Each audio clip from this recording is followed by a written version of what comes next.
नमस्ते, आप देख रहे हैं एमडी न्यूज। एमडी न्यूज के मेरदर्शन बुलेटिन में आप सभी का स्वागत है। आज के बुलेटिन के साथ मैं हूं निशा।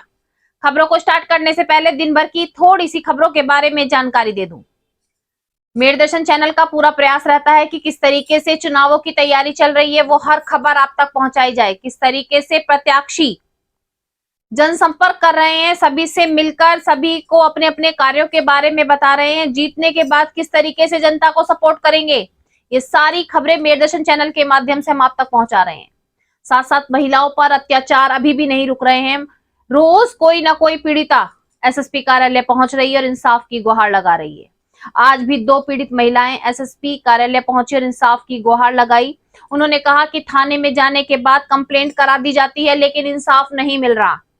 वहीं कांग्रेस कार्यालय का आज बुढ़ाना गेट जिमखाना मैदान पर कांग्रेस के जो नेता हैं मेयर प्रत्याशी, उन्होंने अपने कार्यालय का आज उद्घाटन किया, जिसमें सभी कांग्रेस के पदाधिकारी व जो कार्यकर्ता हैं वो मौजूद रहे। साथ साथ एक वीडियो जमकर वायरल हो रही है जिसमें बीएसपी के मेयर प्रत्याशी नोटों की गड्डी लेते हुए नजर आ रहे हैं। जी हां, आगे मैं आपको सारा खबरों में दिखाऊंगी। साथ साथ वार्ड 48 में पहुंचे मेयर प्रत्याशी सीमा प्रधान के पति सरदना विधायक अतुल प्रधान और जनसंपर्क किया। साथ साथ भाजपा सरकार पर निशाना भी साधा। अब नजर डालते हैं आज की हेडलाइंस पर। मेरदर्शन समाचारों के इस भाग के प्रायोजक हैं खेमचंद पहलवान, पूर्व सदस्य उत्तर प्रदेश कांग्रेस कमेटी व अध्यक्ष गांधी मार्ग व्यापार संघ मेरठ। बीएसपी मेयर प्रत्याशी हसमत मलिक की नोटों की गड्डियां लेते हुए वीडियो सोशल मीडिया पर जमकर वायरल। हसमत मलिक की एक साथी से नोटों की गड्डियां लेकर समर्थकों में बांटने की बात आई सामने। वहीं वीडियो संज्ञान में आते ही अन्य पार्टी के कार्यकर्ता बसपा मेयर प्रत्याशी पर नोट देकर वोट खरीदने का लगा रहे आरोप। मेयर पद के कांग्रेस प्रत्याशी नसीम कुरैशी के मुख्य चुनाव कार्यालय का जिमखाना क्लब बुढ़ाना गेट पर किया गया उद्घाटन। कांग्रेस के सभी कार्यकर्ता व पदाधिकारी रहे मौजूद। समाजवादी पार्टी की महापौर प्रत्याशी सीमा प्रधान के पति सरदना विधायक अतुल प्रधान ने आज वार्ड 48 माधवपुरम सेक्टर 1, 2, 3, 4 में किया जनसंपर्क।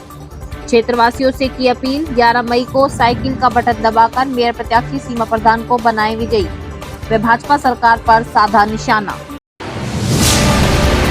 थाना जानी क्षेत्र निवासी एक पीड़ित महिला अपनी नाबालिग बेटी के साथ पहुंची एसएसपी कार्यालय। कहा, दिल्ली पुलिस से रिटायर्ड जेठ वे उसके पति की दूसरी पत्नी के साथ मिलकर नाबालिग बच्ची के साथ दुष्कर्म का किया प्रयास।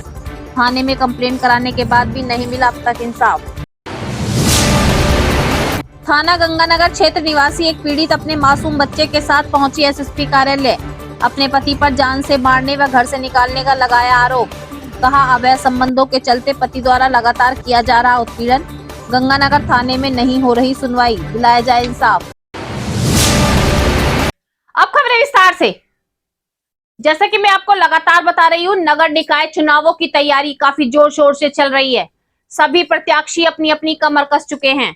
मेयर प्रत्याशी हो या वार्ड के सभासद हो, सभी पूर्ण रूप से तैयारियों में लगे हुए हैं। जनसंपर्क बना रहे हैं, जनता से अपील कर रहे हैं कि उनको ही विजयी बनाएं।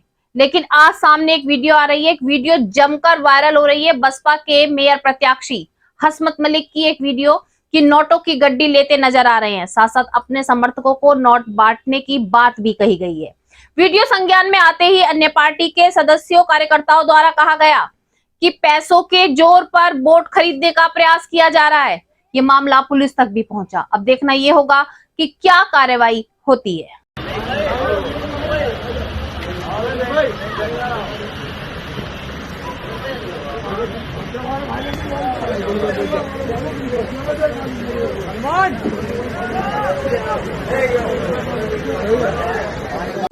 वीडियो वायरल हुआ था, उसको संज्ञान में लेके मुकदमा दर्ज किया गया है। कितने लोगों पे मुकदमा दर्ज हुआ है, किस पार्टी का प्रत्याशी है? कल रात को लिसाड़ीगढ़ थाना क्षेत्र में एक वीडियो वायरल हुआ। पुलिस ने वीडियो को तस्दीक किया। ये पता लगा कि जाकिर कॉलोनी क्षेत्र के ये वीडियो है जिसमें बसपा के जो मेयर पद के प्रत्याशी हैं हसमत मलिक, ये अपने 2 अन्य सहयोगियों के साथ पैसा बांटते हुए दिख रहे हैं। कुछ व्यक्ति उसमें पैसा लेते हुए दिख रहे हैं। पुलिस वीडियो के आधार पर लोगों को तस्दीक कर रही है। सुसंगत धाराओं में मुकदमा पंजीकृत कर लिया गया है और विवेचनात्मक कार्रवाई आगे जो भी साक्ष्य होगा उस आधार पर किया जाएगा। ठीक। नगर निकाय चुनाव को लेकर हर प्रत्याशी जनसंपर्क कर रहा है, सभी से अपील कर रहा है वोटों को। जिस तरीके से मैं आपको बता रही हूँ कि सभी जनसंपर्क बना रहे हैं, सभी जो है दावे कर रहे हैं कि जीतने के बाद किस तरीके से जनता को सपोर्ट करेंगे। लेकिन साथ साथ कार्यालयों का भी उद्घाटन किया जा रहा है, जहां पर बैठकर सभी पदाधिकारी कार्यकर्ता आगे की रणनीति भी तैयार कर रहे हैं। आज बुढ़ाना गेट जिमखाना मैदान के पास आज मेयर प्रत्याशी, जी हाँ, कांग्रेस के मेयर प्रत्याशी नसीब कुरैशी का भी जो कार्यालय है उसका उद्घाटन किया गया। उद्घाटन में आज सभी कांग्रेस के पदाधिकारी व कार्यकर्ता मौजूद रहे। सभी ने किस तरीके से आगे कांग्रेस को मजबूत करना है, कांग्रेस पार्टी को मजबूत करना है, सभी सदस्यों ने कहा कि इस बार कांग्रेस पार्टी पूर्ण रूप से मजबूत है और जनसंपर्क बनाकर दावा भी कर रही है कि इस बार विजयी होगी। यहीं मिलेंगे कल से हमें, और अगर हम कल भी मैसेज नहीं दे पाए अपना, हमारे मैसेज खिलाफ गया, ये हमारे लिए शर्त से दूर मार देंगे। मेरा अनुरोध है, एक कंप्लेंट भी नहीं होगा तो अध्यक्ष किस कार्यकर्ता के हाथ में देगा? ये कंप्लेंट तो पार्टी तुमसे मैं किन निर्णय फेंकूंगा भाई साहब? मैंने एक संचालन समिति बनाई थी, इन्होंने कहा इसमें कुछ कम लोग, इसे बढ़ाना चाहता हूँ, हाथ से लिखी भी थी।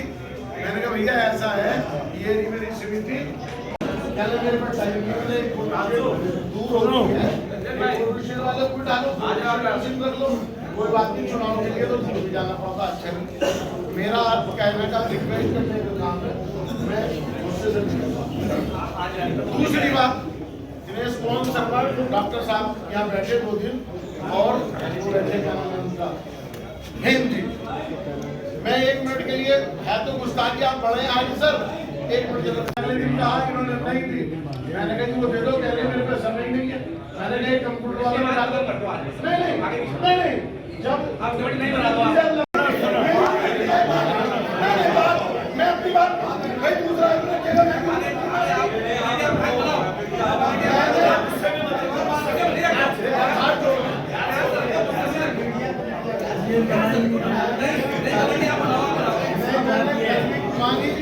मुझसे ये कह दिया गया मेरे पास समय नहीं है, आप गाड़ियाँ लगवा देते, आप होर्डिंग लगवा देते, आप बैनर लगवा देते, ये तो प्रत्याशी दिखाई दे रही है, यहाँ नहीं प्रत्याशी तो लड़ रहे हैं, मेरे पे बराबर इकट्ठा करके अपना सर्वेक्षण करूँ, वो सामग्री मांग रहे पहले दिन से मेरे से, जब 4 दिन पहले 2 आदमी बैठ गए, उन्हें ये सौंप देते, 5-6 भैया सुनने की बात करें भैया, जब हमने 2 आदमी बिठाए, जब इनके पास एक कंप्लेंट भी नहीं है देने के लिए, तो हम किस काम बुलाएं? बताओ, इस स्थिति में मेरा जूता ये रखा और सारे सीनियर बैठे 10 मारो, अगर मेरी गलती की बात। जहां सभी पार्टी जनसंपर्क कर रही है, तो वहीं मैं आपको बता दूं, सपा की मेयर प्रत्याशी सीमा प्रधान के पति सरधना विधायक अतुल प्रधान भी आज माधवपुरम वार्ड 48 में पहुंचे। सेक्टर 1, 2, 3, 4 में जनसंपर्क किया, सभी से अपील की कि इस बार साइकिल का बटन दबाकर सीमा प्रधान को मेयर के लिए विजयी बनाएं। साथ साथ उन्होंने भाजपा सरकार पर निशाना भी साधा। उन्होंने कहा कि भाजपा सरकार डबल इंजन की सरकार है, लेकिन गरीब और मुस्लिमों को कुचल रही है, जातिवाद लेकर चल रही है। साथ साथ मेरठ शहर को स्मार्ट बनाने के लिए कहा गया है, लेकिन उन्होंने गड्ढा मुक्त नहीं, गड्ढा युक्त सड़कें, नालियां भरी हुई, इस तरीके से भाजपा सरकार के राज में बहुत जनता को परेशानी हो रही है। उन्होंने कहा कि अगर साइकिल का बटन दबाकर मेयर प्रत्याशी सीमा प्रधान को आप सब विजयी करेंगे तो मेरठ स्मार्ट सिटी बनेगा। साथ साथ जनता की आवाज को अपनी आवाज बनाकर उसको जो कमियां रही हैं उनको दूर किया जाएगा। परेशानी दिक्कत पूरा माधवपुरम, आप तो यहाँ पुरानी बसाई गई कलोनी रहते हैं, लेकिन अगर इधर भी चले जाओ तो ये कहते हैं कि हम भाजपा के बहुत पक्के, ये कह रहा है भाजपा को, उन्हें की सुन के भी हालत देख लो जाके, वो भी ऐसे ही। मैं भी कुछ दिन पहले वैश्य समाज के लोगों में गया था, अभी 3 दिन पहले आया, तो जो सी समस्या आपने बताई, सीवर की, नाली की, सड़क की, सारी वो भी यही बता रहे। तो मैं सबसे पहले आपको धन्यवाद करता हूँ, आपने मुझे बुलाया। सुबह सुबह काम का समय रहता है, शाम को अगर आते तो शायद कोई सा रास्ता बचता नहीं जो भरा हुआ ना रहता। लेकिन मैं फिर भी यहाँ मौजूद लोग सब बैठे, हमारे साथी चुनाव लड़ने वाले, लड़वाने वाले, दोनों हमारे अफजाल जी, हमारे कन्नौज के साथी, हमारे यादव जी, जितने भी लोग यहाँ पर मौजूद लोग, और आप सब लोगों को ये बस कह के जाऊँगा, क्योंकि क्षेत्र बहुत बड़ा है और मेरठ महानगर में 35 से 40 लाख की आबादी, 12.5 लाख 12 लाख वोटर है और चुनाव जिस दिन से सीमा प्रदान का टिकट हुआ है, मैं किसी दिन उससे पहले भी 12-14 घंटे तो काम करता ही था, लेकिन 19 घंटे 20 घंटे 18 घंटे हम लोग रोज सुबह से चलते थे 6:30 बजे से और रात को 1-1.5 बजे से पहले जब रात सुला देते सब उठते हैं। तो ये क्योंकि प्रोग्राम बहुत ज्यादा है और प्रोग्राम जब ज्यादा हो तो कोशिश करते हैं कि थोड़ी देर सब में हो, लेकिन फिर भी जब कहीं पैदल घूमना पड़ गया, किसी घर जाना पड़ गया, तो मस्जिद घर अपने घर ले गया, तो समय अगर बढ़ता जाता है तो जो लोग बैठे रहते हैं प्यार करते हैं उनकी दिक्कत होती है, उनमें भी कई काम काजी लोग। मैं आपसे बस इतना कहने आया, एक पूरी सियासत जो नफरत से भरी हुई 14 से लेकर और अब 23 तक हर लफ्ज हर जवान पर भाजपाइयों सिर्फ और सिर्फ जाति और धर्म की बात है। काम, विकास, महंगाई, रोजगार, बेरोजगारी, जो लोगों की मूलभूत सुविधाएं, परेशानी, दिक्कत, सड़क, पानी, इनकी कोई बात नहीं बच्चों, इनकी कोई बात ही नहीं। और वो इसलिए इसकी बात नहीं करते, अगर इसकी बात करेंगे तो चुनाव हार जाए। सिर्फ बात यही कर, टीवी खोलिए, हिंदू मुसलमान, मंदिर मस्जिद, अखबार खोलिए, पहले पर पहले बड़े साहब का फोटो, दूसरे पर छोटे साहब का फोटो, तीसरे पर यूपी वालों के फोटो, सारे अखबार भी ऐसे हो गए जब मोबाइल खोलिए, इसमें झूठी सच्ची बातें। तो हम लोगों को अगर सत्ता में नहीं पहुंचे, हालांकि जनता महिलाएं सुरक्षित हैं, बड़े बड़े दावे किए जा रहे हैं, महिलाओं को आगे बढ़ने दिया जाए, महिलाओं को अपने पैरों पर खड़े होने दिया जाए। महिलाओं के लिए पुलिस थाने में महिला डेस्क बन चुकी हैं, लेकिन फिर भी महिलाओं की सुनवाई नहीं हो रही है। जी हां, आज थाना जानी क्षेत्र की एक महिला इंसाफ के लिए एसएसपी कार्यालय पहुंची।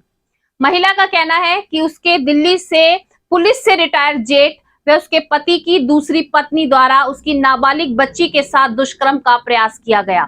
बेटे को एक कमरे में बंद कर दिया गया, साथ साथ बेटी को दूसरे कमरे में बंद करके उसके साथ दुष्कर्म का पूरा प्रयास किया गया। और ऐसा पहली बार नहीं हुआ है, महिला के साथ भी कुछ समय पहले ये घटना हो चुकी है। महिला बार बार आवाज उठा रही है, थाने में पहुंच रही है, लेकिन उसके बाद भी कोई इंसाफ नहीं मिल रहा।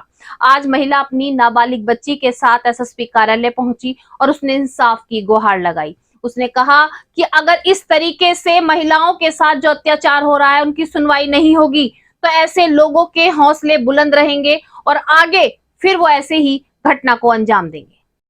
कॉल करी है हेल्थ चाइल्ड वालों को भी, इन्होंने मेरे से पहले कि मैं आई 7 बजे ड्यूटी से आई कल नोएडा से। इन्होंने जब मुझे घटना बताई तब आई मैं उसके बाद मैं नोएडा ड्यूटी करती हूँ, प्राइवेट पार्ट 6 है और मेरा जो आदमी है उसने दूसरी बीवी का रखी, तो ये लड़की साथ गलत काम करने की कोशिश करी उसने कल। 7 महीने से हम कर सभी कर रहे हैं।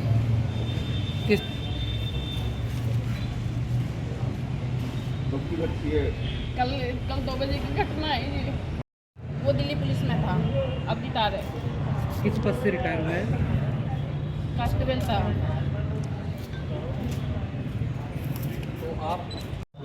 एसएसपी ऑफिस लिए आया कि कल मेरी बेटी के साथ मेरे जेठ ने बलात्कार करने की कोशिश करी है। क्या पूरा मामला है?